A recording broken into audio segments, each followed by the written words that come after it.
నిద్ర నా కూతురి కళ మా ఆశ నెరవేరబోతా ఉండది ఇదంతా నీ వల్లే నువ్వు గాని పూనుకోకపోయుండే సినిమామర్ది పెళ్లి ఒప్పుకునేవాడే కాదు. సర్లే అల్లుడు, ఇప్పుడు అదంతా ఎందుకు? పొద్దున్నే మాట్లాడుకుందాం. ఉమా, తీసుకుపోయి పడుకోబెట్టు. నిద్ర రాదత్త. నిశ్చితార్థం అయ్యేంత వరకు నాకు నిద్ర రాదు. ఎల్లుండే కదా నిశ్చితార్థం. పోయి నిమ్మళంగా నిద్రపోలుడు. నిమ్మలంగానే ఉండా అత్త. ఆనందంలోనే నిద్ర పట్టడంలా. ఎప్పుడెప్పుడు ఎల్లుండి వస్తాదా అని ఎదురు చూస్తా ఉండా.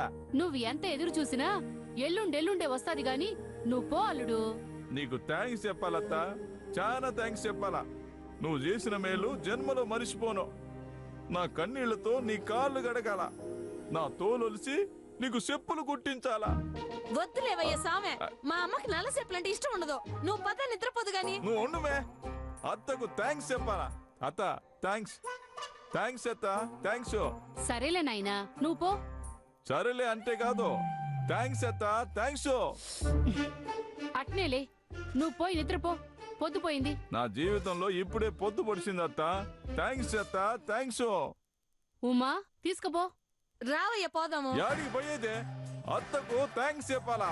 థ్యాంక్స్ అత్త, థ్యాంక్స్. చెప్పినావు కదా, ఇంక పోదాంరా. ఎన్ని తూర్లు చెప్పినా సరిపోదామే. అత్తకు థ్యాంక్స్ చెప్పాలా. అత్త థ్యాంక్స్. నువ్వు ఇట్నే మాట్లాడుతుంటే ఆడ రోహిణి వస్తా ఉండాది. అమ్మో రోహిణియా, నేను నిద్రపోయినానని చెప్పండి.